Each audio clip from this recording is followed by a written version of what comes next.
토트넘은 현재 12경기에서 5패, 리그는 6위, 유로파 리그는 9위.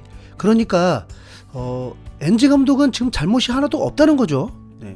지난 1년 4개월 동안 그렇게 말하고 있는 것 같은데 이번 풀럼과의 경기를 앞두고도 엔지 감독 인터뷰는 매우 당당했습니다. 심지어 실용적인 경기에 대해서 자신은 관심 없다고 못 박아버렸습니다. 맨시티전을 실용적인 축구를 했다고 보지 않고 있고 실용적인 축구를 했다면 4대 0이 안 나왔어야 했다고 하더라고요. 로마전에서 경기 중에 호통쳤던 이유도 존슨이 경기 태도가 달라져서 그랬다고 하더라고요. 선수들이 높았던 강도를 낮추려는 경향이 있는데 자신은 전혀 그걸 원하지 않는다고 했습니다. 최소한 자신이 떠나도 재미있는 축구였다고 기억하게 될 거라고. 참 여유가 넘칩니다. 사실 그렇죠. 손흥민 때문에 우리만 마음이 급한 거지 토트넘이란 팀은 이미 전문가들도 우승하고 싶어하지 않는 팀이라고 분석했고 우승 DNA가 아예 없는 팀이라고 했다 보니까 지금 상황도 만족할 수도 있나 보죠. 네. 한 기자는 토트넘 우승 가능성에 대해 배제하고 있는 거에 대한 질문을 했는데 엔지 감독은 지금 상황을 긍정적으로 보고 있었습니다. 팀은 선수들이 부상으로 이탈한 거 말고는 발전하고 있다고 보고 있고 근데 본인의 전술 때문에 부상이 생기고 지금 있다는 그런 생각은 안 하나 보네요. 네. 아쉬운 패배가 있지만 우승 경쟁을 할 수 있다는 뉘앙스였습니다. 그리고 카라바오컵과 유로파 리그도 긍정적이다라고. 네. 다시 말하면 본인이 2년차에 우승했었다라는 기록처럼 이번에도 우승 정말 도전하고 있다는 각오로 느껴졌죠. 그런데 이번 로마전은 이후의 상황은 기분이 좋지는 않더라고요. 기자회견에서도 토트넘 선수들에 대한 질문들이 이어졌는데 존슨, 클루셉스키, 솔랑키 등등 선수들이 거론되면서 직접적인 질문을 했었지만 손흥민에 대해서 전혀 언급도 없었고 물론 로마전 직후의 인터뷰에서는 손흥민 얘기가 있었지만 비판각을 세우려고 했고 엔지 감독은 손흥민이 매우 중요한 선수이기에 부상에서 완전 회복되고 있다는 것이 더 긍정적이라고 했습니다.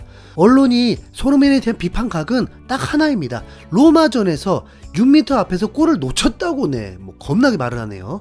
BBC에 출연한 폴 로빈슨이 손흥민을 저격을 했는데 알고 보면 손흥민이 월드 클래스이기 때문에 그런 실수를 해서는 안 됐다라고 한 것이지 손흥민이 형편없는 선수다라는 건 아니었습니다.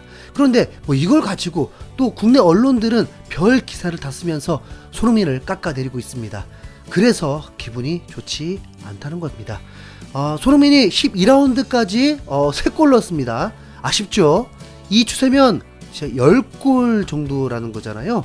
분명 프리미어리그에서 두 자릿수 골을 넣는 거 자체가 대단한 커리어라고 했겠지만 손흥민에겐 이제 이 정도는 만족할 수 없는 득점 기록이 된 상황입니다.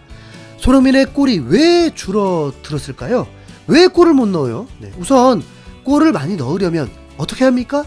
슛을 많이 때려야 하잖아요. 근데 손흥민은 12라운드까지 총 슈팅이 16개입니다. 리그 3경기를 쉬게 됐거든요. 총 9게임 출전해서 슈팅이 16개입니다. 아니 경기당 슈팅이 2개가 안 돼요. 아니 농구도 아니고 경기당 슈팅이 2개가 안 되는데 골을 많이 넣을 수가 없죠. 현재 슈팅수 기록이 홀란이 최다 61개를 슈팅했습니다. 진짜 이거 진짜 욕 넣으려고 해요. 61개 슈팅하고 12골 넣은 거란 말입니다.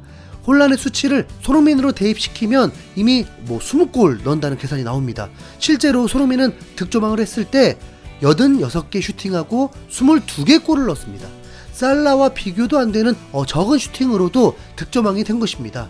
베르너 있죠. 이 친구가 2019-2020 시즌에 28골을 넣고 분데스리가 득점 순위 2위를 한 적이 있는데 베르너 슈팅이 122개였습니다. 손흥민은 한 시즌에 100개를 슈팅해 본 적이 없다니까요. 이거부터가 문제라면 문제겠죠. 왜 손흥민은 슈팅이 적은가? 이건 갑작스러운 상황은 아닙니다. 손흥민은 그냥 슈팅이 적어요. 매 시즌마다 그래 왔습니다. 그래서 슈팅 대비 골을 많이 넣는 선수였습니다. 토트넘에서 올 시즌 가장 많은 슈팅을 한 선수는 브레넌 존슨입니다.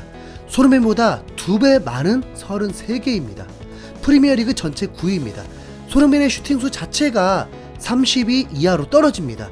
공격수도 아닌 메디슨과 같은 슈팅수예요. 네, 참 진짜 어떤 면에선 스트라이커 솔랑케도 슈팅이 적다는 게 토트넘에서 굉장히 큰 문제일 수 있습니다. 아니 어떻게 검증된 골 많이 넣은 선수가 슈팅수가 이렇게 적어요. 네. 프리미어리그에서 보면 크리스탈 팰리스의 에제 같은 경우를 보면 슈팅 35개를 때렸는데 한 골밖에 못 넣었습니다.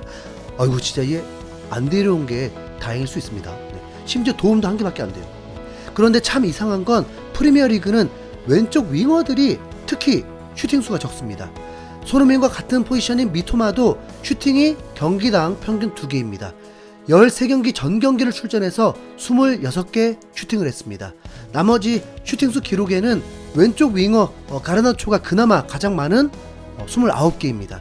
나머진 스트라이커, 오른쪽 윙어, 공격형 미드필더입니다. 손흥민이 슈팅이 적은 이유는 확실하게 전할 수 있습니다. 첫 번째는 손흥민부터 공격이 시작되는 경우가 많아서 연계해주는 플레이가 더 많다는 것이고, 두 번째는 상대팀이 토트넘에서는 손흥민만 막으면 절반의 성공이 되다 보니까 2명 이상이 마크를 합니다. 세 번째는 동료들이 손흥민에게 몰아주려는 플레이를 전혀 하지 않는다는 것입니다. 그랬다면 로마전에서 그런 어이없는 경우가 있지 않았겠죠. 네.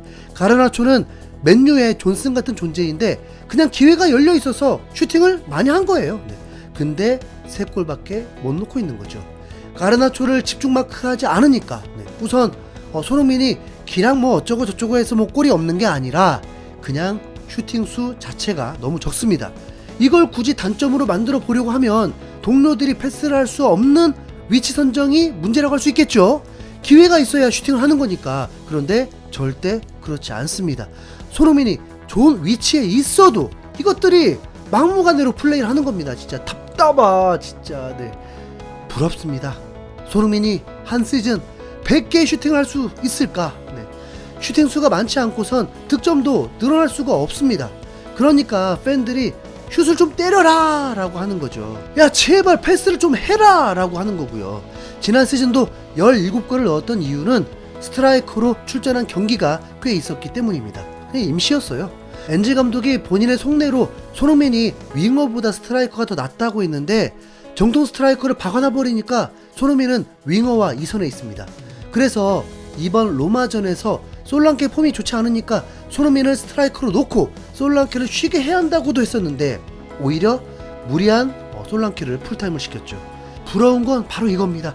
손흥민이 살라, 사카처럼 슈팅이 많으면서 득점이 적으면 진짜 지적이라도 해야겠는데, 그러니까 손흥민이 매 경기 득점을 하는 걸 바라기 전에 슈팅을 많이 때리길 먼저 응원해야 합니다. 이번 풀럼전이 그래야겠죠.